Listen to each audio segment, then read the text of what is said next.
Hola, ¿qué tal? ¿Cómo están? Bienvenidos a Entre Mujeres la Entrevista. Ya saben que como todos los sábados tenemos programas muy especiales y este es de los mejores, porque este mes, octubre, se lo vamos a dedicar a toda la lucha y prevención contra el cáncer de mama, ¿verdad, Pau? Así es, Fabi, y estaremos hablando acerca de estas realidades, de estos mitos que están detrás y todas esas preguntas que seguramente usted y nosotras como mujeres tenemos. Jessica. Así es, sobre todo de las recomendaciones que debemos seguir para prevenirlo, ¿no, Yasmín? Así es, hoy todas nuestras dudas nos las va a resolver el doctor Ernesto Sánchez, que eres cirujano oncólogo. Bienvenido. Muchas gracias, gracias por invitarme y estar con ustedes departiendo en este tan interesante programa. Pues bienvenido, doctor Ernesto, pero fíjate que este tema es afortunadamente ya muy hablado. Ya en México empezamos a tener una cultura de por lo menos hablar del tema, pero aún es difícil diagnosticarlo a temprana edad y hay muchos factores que nos pueden llevar o conducir a tener una enfermedad como esta. Cuéntanos de esto. Mira, Fabi, realmente hemos avanzado muchísimo y gracias a este tipo de programas y a los foros en donde se nos permite hablar sobre el tema, que anteriormente era algo prácticamente vetado, hablar de la glándula mamaria, de que hay que tocarse, de que hay que hacerse una mastografía cada año después de los 40 años. No era un tema que fuera fácil de abordar. Y afortunadamente ha habido una apertura de los medios, nos han permitido hablar con las mujeres, hablar con los esposos, con los familiares, con los hombres también, porque somos parte importante de esa dupla, de las parejas, etcétera, etcétera. Bueno, pues sí se ha recorrido un camino muy importante, las autoridades han tomado conciencia, ha aumentado mucho el número de sitios a nivel público en donde cualquier mujer puede acudir a hacerse una revisión, a hacerse un estudio de detección que consiste, como ya mencioné, en la mastografía. En mujeres jóvenes esa mastografía tiene que irse acompañando de un ultrasonido porque el tejido de la mujer a temprana edad es muy denso y entonces el nivel de sensibilidad de la mastografía sola no es tan alto, y entonces muchas veces lo que no se ve en la mastografía se alcanza a ver con el ultrasonido. Pero básico también es que un médico que tenga experiencia en ver este tipo de estudios pueda revisar a las mujeres también, porque existen algunas mastografías en donde pueden reportarse como normales absolutamente y exista un problema. Entonces es muy importante que siempre haya una consulta con un especialista. Ernesto, ahorita platicando contigo antes, me doy cuenta que tengo 1.000.000 de dudas y me imagino que todas nosotras acá y muchas mujeres en su casa también tienen estas dudas, estos tabús, muchas de las preguntas que tenemos no las hacemos por pena, por vergüenza. Hablando de lo que está pasando en la realidad aquí en México, ¿cuáles son las mujeres que son más propensas a tener un cáncer de mama? Bueno, existen factores de riesgo que están muy identificados, pero muchas veces, como mencionaba también hace un ratito, la gran mayoría de las personas que llegan a un consultorio con un tumor que tiene sospecha de ser maligno no tienen ninguno de esos factores de riesgo, y sobre todo en las mujeres muy jóvenes, que eso es algo que en México estamos viendo porque la población en sí es de mujeres más jóvenes que en lugares como en Europa o en Estados Unidos, en donde hay mujeres de mayor edad. Entonces, por tener población tan joven, vemos más casos de cáncer de mama en mujeres realmente jóvenes, incluso menores de 30. Yo he visto casos en menores de 20, son muy esporádicos y no es el tema venir a espantar a nadie. Lo importante es que si existe algo alterado, un tumor, alguna bolita, alguna lesión, tenga una revisión por una persona que tenga experiencia, no quedarse nada más con la idea de que, ay, sí es benigna, y así es como me ha pasado con las mujeres muy jóvenes. El problema es que cuando sucede eso, sigue su curso la enfermedad y cuando llegan ya con el especialista, están en un momento ya en donde la probabilidad de conservación de la glándula mamaria, en donde la necesidad de tratamientos complementarios como son la quimioterapia y la radioterapia aumenta mucho, y en donde se reduce el pronóstico, en donde las posibilidades de salir avante son menores. Y dicho sea de paso, cuando el cáncer de mama es detectado en una etapa muy temprana, la gran mayoría de las mujeres saldrán adelante del problema. Ahora, a mí me gustaría mucho que ahondaras en esta parte de ir con un especialista, pero tú te refieres a un oncólogo, porque muchas mujeres lo que tenemos como hábito es que nos revisa el ginecólogo o la ginecóloga y nos quedamos en esa parte. No avanzamos hacia la especialidad de oncología, que es donde realmente tenemos que acudir. Es una excelente reflexión, y lo que parte de nuestra intención es empoderar a las mujeres y que ellas mismas le pregunten francamente a su médico y decirle: oiga, doctor, ¿usted está seguro? ¿Tiene el entrenamiento? Muchos ginecólogos sí están entrenados, sí han pasado por el tiempo necesario en un servicio de tumores mamarios y saben distinguir y saben canalizar adecuadamente. Muchos no. Entonces, parte de nuestra intención en este tipo de foros es que las mujeres que en un momento dado acuden a hacerse sus revisiones, pues tengan la confianza de preguntarle a sus médicos y a decirles: ¿estás seguro? ¿Tienes toda la confianza? Y eso las va a ayudar a estar más ciertas. Pero en un momento dado, si tienen alguna duda, pues tendrán que acercarse a través de los canales adecuados. Están las páginas de las asociaciones de oncología, de mastología, en donde están los listados de los médicos que verdaderamente están certificados y que les van a dar la mayor probabilidad de certeza en su diagnóstico. Te lo digo porque historias de mujeres que han sido diagnosticadas por el ginecólogo y que terminan en un cáncer de mama. Y que su médico les dijo: no, es una bolita, no pasa nada, es una bolita de grasa. Es una bolita de grasa. De grasa. Pues bueno, desde el principio fue un cáncer y no se convirtió en algo malo. Siempre eso es algo importante. Un tumor que es benigno nace siendo benigno y será benigno toda la vida. No de un día para otro las células se ponen de acuerdo y dicen: hoy nos vamos a hacer malas. No, no se convirtió en cáncer. Ahí estaba el cáncer y no fue diagnosticado adecuadamente. Aquí lo importante es que si ese ginecólogo ha detectado alguna tumoración, pues tenga el valor y tenga la conciencia de no dañar a su paciente y por lo menos ser asesorado a la hora de un tratamiento quirúrgico, porque también muchas veces nos sucede que ya nos las mandan o llegan con nosotros después de un tratamiento diagnóstico inicial en donde no se hizo una incisión, o sea, cuando hicieron la biopsia, le hicieron una incisión mal puesta y eso afecta muchas veces el resultado oncológico y el resultado estético de los casos. De tal suerte que desde el principio es importante que haya una interconsulta con el especialista.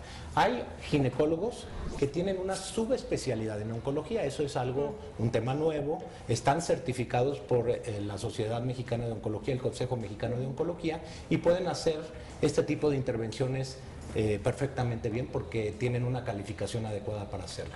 Y si no, pues con un cirujano oncólogo certificado también. Doctor, qué bueno, Ernesto, perdón que lo digas, perdón y te interrumpo, porque eso sí me parece importante. Creo que muchas mujeres ya al escuchar la palabra de cáncer ya nos da miedo, nos asusta y no queremos ir al médico, ¿no? Y en algunos casos, bueno, lo que haces es preguntarle a la amiga, preguntarle a la mamá, a alguna conocida que haya tenido algún problema, incluso hasta revisar la página web y decir: a ver, en esta página que es de consultas de mujeres, vamos a ver qué es lo que tengo según lo que dice esta página. Y qué bueno que digas que es importante ingresar al Consejo Mexicano de Oncología, la página web que tiene, para saber cuáles son los médicos a los cuales pues una debería ir y no tener este problema, que ya les manden los casos, por ejemplo, tarde. Y otra cosa que es bien importante y que se está también embebiendo dentro de la cultura médica de todo el mundo, y gracias a estos foros también, es la idea de una segunda opinión, no casarse con lo que te dice el primer médico. A mí me sucede con mucha frecuencia y es algo que uno tiene que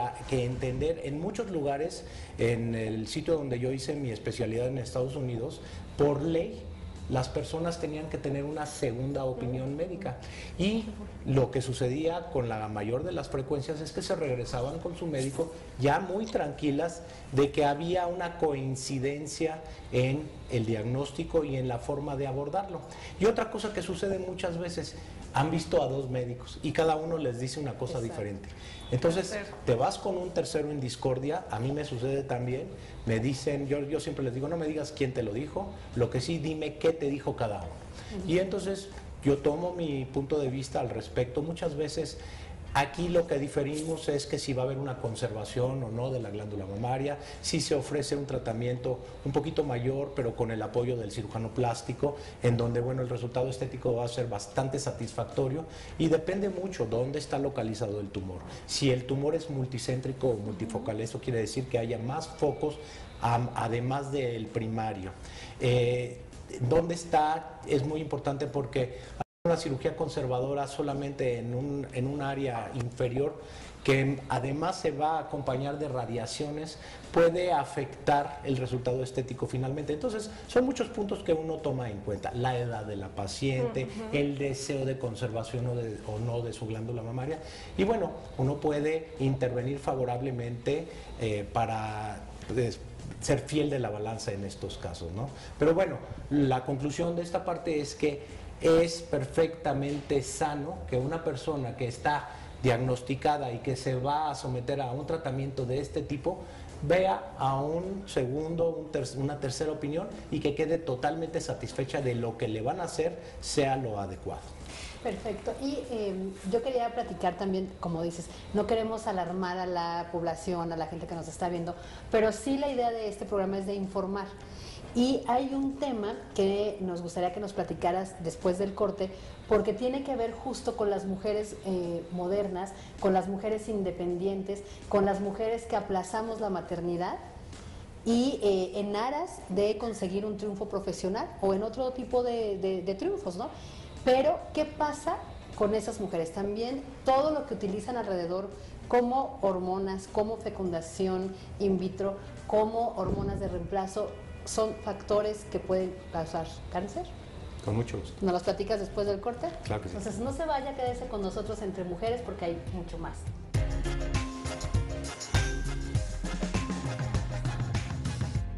Qué bueno que sigue aquí con nosotros en Entre Mujeres la entrevista.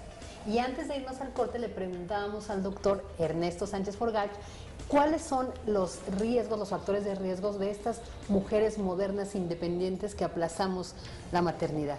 Pues mira, el cáncer de mama en realidad es una enfermedad eminentemente hormonal, aunque 60% de los tumores expresan receptores de estrógeno y de progesterona y 40% no lo hacen.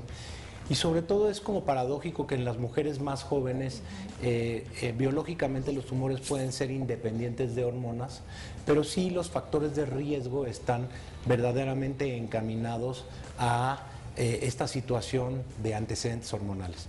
Entonces, lo que está sucediendo hoy en día por la información, por los cambios, por el estilo de vida, es que las niñas están empezando a arreglar bien temprano.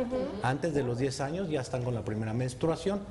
Y la otra situación, y bueno, una amable, pero con una persona feminista, en donde me decía que el no embarazarse antes de los 30 años era un logro de las mujeres. Verdaderamente, pues mira, estoy rodeado de 4 mujeres inteligentes, estudiadas, bellas, y que han logrado salir adelante, pero que muy probablemente para llegar a este sitio pues han tenido que sacrificar alguna parte en donde hace unas cuantas décadas las mujeres a los 19, 20 años ya tenían 2 hijos, los lactaban por más de 6 meses, no tomaban tantos anticonceptivos o no los tomaban, y entonces esto ha cambiado radicalmente. Lo que hoy en día es lo usual es que las mujeres no se embarazan antes de los 30 y uno de los factores de riesgo para cáncer de mama es no haberse embarazado antes de los 30. También ha cambiado mucho la cultura de la alimentación. Entonces tenemos poco tiempo, vivimos estresados, el cortisol, que es una hormona del estrés, está más arriba.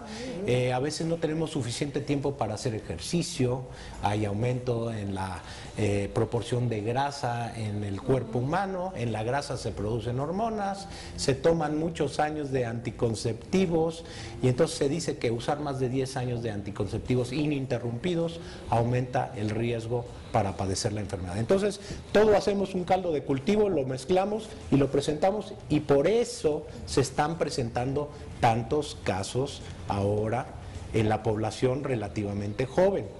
Y esto, pues, ¿cómo se puede modificar?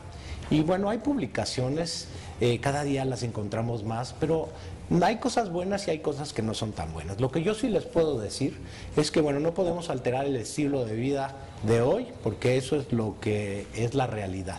Pero sí que podemos hacer, mantener un buen peso, tratar de hacer ejercicio. Dicen por ahí que ideal, pues mínimo hacer 3 veces por semana 1 hora de ejercicio, idealmente hacer más de 5 horas a la semana. Una alimentación sana en donde la cantidad de contenido de grasas de origen animal sea menor. Eso no quiere decir que nos convirtamos ni los hombres ni las mujeres en vegetarianos estrictos, pero que no comamos estas porciones de carne y de comida rápida, chatarra que estamos haciendo, ¿no? Tomar más agua, pues más verduras, frutas, limitarlas a la mañana, a mediodía, y bueno, tener un estilo de vida saludable. Eso es lo que nos reduce a todos de poder tener enfermedades como son la diabetes, que es una de las más importantes metabólicas. La cuestión del cáncer de mama está muy ligada al metabolismo. Es más frecuente tener cáncer de mama en personas con sobrepeso, con grandes depósitos de grasa y sobre todo en las mujeres mayores que tienen este antecedente. Y bueno, todavía no sabemos muchas cosas, pero ya también, por ejemplo, el hábito tabáquico, del cual estábamos platicando hace rato, se ha ligado incluso a tener mayor riesgo de cáncer de mama. Bueno, por eso que nos dices, estas recomendaciones que nos das son para tener una vida saludable en general y te pueden evitar enfermedades de cualquier tipo. Cardiovascular. Sin embargo, específicamente para prevenir el cáncer de mama, ¿hay algo que podamos hacer? ¿Alimentos que debamos consumir? No sé, dicen por ejemplo que si no amamantas es un factor de riesgo. Finalmente sí, está catalogado dentro de los factores de riesgo que mencionaba, el no embarazarse antes de los 30 años o no lactar también, el tener menstruaciones a edad avanzada, el uso de terapia de reemplazo hormonal también es uno de los grandes factores de riesgo, aunque lo niegue quien lo niegue. Porque existen estudios grandes de la década pasada en donde se siguieron a mujeres que no recibían terapia hormonal de reemplazo, las que solamente recibían estrógeno y las que recibían la combinación de estrógeno con progesterona. Y se vio que este último grupo de personas tenían un riesgo incrementado de más de 1.7 veces contra los otros grupos. Y por primera vez, cuando salió ese resultado, muchas mujeres decidieron suspender la terapia hormonal de reemplazo y lo que se ha visto en Estados Unidos es una primera disminución en la incidencia del cáncer de mama, 3%. Se ha atribuido a este fenómeno que existió la década pasada. Entonces, definitivamente, el uso de las hormonas tiene beneficios, pero uno de los grandes riesgos es el de padecer cáncer de mama. Otro de las situaciones que está ligada al hecho de que las mujeres están posponiendo los embarazos es que muchas ya no se pueden embarazar porque tienen una deficiencia ovárica y no hay óvulos suficientes y entonces tienen que tener un tratamiento de estimulación ovárica. Y aunque también lo nieguen, tenemos nosotros un registro de casos de mujeres que tienen este antecedente y han tenido cáncer de mama de tipo hormonal en una edad en donde prácticamente la gran mayoría lo tienen de tipo no hormonal. Entonces, causa, efecto, lo vamos a ir viendo y en un principio, bueno, tenemos que ir luchando contra corriente en cuanto a modificar estos factores, este estilo de vida para que nos adaptemos a la nueva forma en que prácticamente las mujeres no van a dejar de estudiar, no van a dejar de trabajar, no se van a dedicar a ser mamás desde muy jóvenes para evitar un posible riesgo de padecer una enfermedad. ¿Qué pasa con la genética? Si hay antecedentes ya en tu familia de que hubo cáncer de mama o de algún otro tipo de cáncer, ¿hay que tener un especial cuidado? Fíjate que la genética ha dado unos pasos de avance impresionantes y hoy en día, a raíz de que se ha detectado todo el genoma humano, ya los costos para hacer una detección de mutaciones y específicamente para cáncer de mama, hay 3 genes específicos que son el BRCA1, el 2 y uno nuevo que se acaba de detectar hace unas cuantas semanas que se llama PALB2. Y hay otros que están ligados a síndromes familiares en donde son raros, afortunadamente, pero existe una conjunción de tipos de cáncer como de riñón, de tiroides, melanomas, colon. Entonces son síndromes familiares que tienen una mutación poco frecuente. Pero ya existen paneles que son estudios que tomando una muestrita de sangre se corre todos estos genes de posibilidad para cáncer de mama y de otro tipo de cánceres, en donde te dicen cuál es tu riesgo o cuál es la prevalencia de la presentación de las mutaciones. Hizo Angelina Jolie. Exactamente, Angelina Jolie tenía el antecedente de que su madre había padecido cáncer de ovario antes de los 50 años y a los 54 años falleció por la enfermedad. Y el cáncer de ovario está muy ligado al cáncer de mama de tipo hereditario. Entonces, a través de una prueba genética se detectó que ella tenía la mutación del BRCA1 con un riesgo de probabilidad de tener cáncer de mama arriba del 90% y de tener cáncer de ovario alrededor del 60%. Entonces, ella muy valientemente primero hizo todo el tratamiento y después salió a la luz que lo hizo. ¿Qué hizo? Pues primero hizo un tratamiento en donde extirpó una parte de atrás de los pezones, posteriormente hizo la mastectomía, que quiere decir la extirpación de prácticamente todo el tejido de la mama. No se quita el 100% porque si no el resultado estético no es favorable, y también, bueno, hay una vida que cumplir y una sexualidad que tener y una autoestima que guardar. Entonces, en un tercer tiempo, ella, después de haber colocado unos expansores, se puso unos implantes definitivos y eso es como redujo el riesgo. Es una cirugía que se llama mastectomía reductora de riesgo. El tema de sus ovarios todavía está en cuestión porque es una mujer muy joven y la cuestión de las hormonas es algo a considerar. Pero aquellas que tienen esta mutación pueden incluso tener una cirugía de extirpación de ovarios que se llama oforectomía y tener un reemplazo hormonal si ya se manejó la cuestión de las mamas y no tener un riesgo incrementado de padecer y de morir incluso de esta enfermedad. Estamos hablando de la prevención, pero también hay una forma en la cual se puede detectar, me decía, desde que ya una niña nace, desde que una bebé nace. Finalmente es a través de estas pruebas que acabo de mencionar. Pero es todavía un tema muy controvertido porque la cuestión con las aseguradoras, la confidencialidad, la privacidad, el que no te estigmaticen porque vas a padecer una enfermedad, incluso se han hecho películas al respecto en donde no se sabe bien a bien, son tecnologías muy modernas y todavía no están probadas al 100. Entonces hay que tener mucho cuidado, hay que ver a dónde vas a ir a hacer esta prueba genética. ¿Aquí en México Tiene que se ser, hacen? sí se hace en México, pero ya la están cacareando en todos lados y finalmente, al igual que quién va a tratar, pues tienes que ir con un especialista. Ese especialista tiene que conocer todo lo que va alrededor del tema, de con quién estás hablando, porque si tú le dices a una persona, oye, tú vas a padecer cáncer de mama, pues incluso puedes influir en la cuestión psicológica y en el futuro de esa persona, ¿no? Sin contar Entonces, el costo de ese estudio. y además no sabes muy costoso. si sí realmente tiene la alteración genética o no. Hay especialistas en el tema que son los genetistas, incluso los genetistas que determinan la necesidad de hacer la prueba o no hacerla. Doctor, rápidamente, por ejemplo, tú has platicado algo muy importante que es esta prevención y tratamiento y todo, el acompañamiento que es integral y multidisciplinario. Cuéntanos de Mastológica Lomas, por ejemplo, ahí no solo están ustedes, no están no solo los oncólogos, los cirujanos, sino también la ayuda psicológica.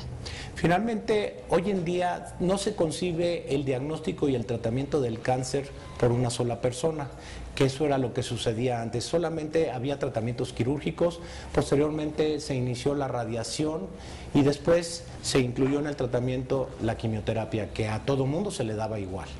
Hoy en día los tratamientos son individualizados, que quiere decir que cada caso es uno e irrepetible.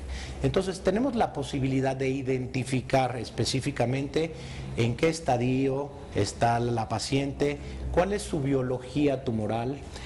Tenemos la posibilidad de ofrecerle un tratamiento específico, depende en qué lugar de la glándula mamaria se encuentre, y entonces por eso ya tenemos más de una década ofreciendo este tratamiento integral, multidisciplinario, como bien dices, en donde va la persona, se le hace una evaluación de su riesgo, si hay un problema se diagnostica en ese mismo momento, se le ofrecen las diferentes tecnologías para tratarlo lo más avanzado posible y darle la mayor oportunidad de salir adelante.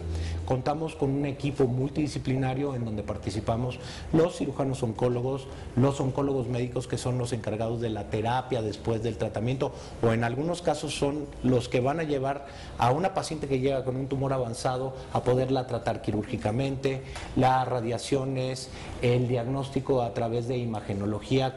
Hoy en día no tan solo hay mastografía, ultrasonido, sino hay otras tecnologías más avanzadas. Y bueno, tiene que haber alguien que se encargue de cada uno de los casos y que la vaya acompañando en todo su tratamiento. El tratamiento psicológico de apoyo, no tan solo para la paciente, sino para sus familiares y para su entorno, y salir y sacar adelante los casos. Terapia de rehabilitación, todo esto está incluido dentro de lo que nosotros ofrecemos. Pues doctor Sánchez Porgat, muchísimas gracias por estar con Fabiola, nosotros. Gracias a todos ustedes. Gracias. Estuvo muy interesante. Nos quedamos con muchas preguntas, yo creo. Exacto, pero pues vamos a seguir con el tema. Después lo invitamos para que nos siga platicando. Aquí estaré con mucho gusto. Pues muchísimas gracias, chicas, y sobre todo gracias a ustedes por acompañarnos ahí en casa, aquí a Entre Mujeres la entrevista. Nos vemos el próximo sábado, porque seguimos con el tema, ¿eh?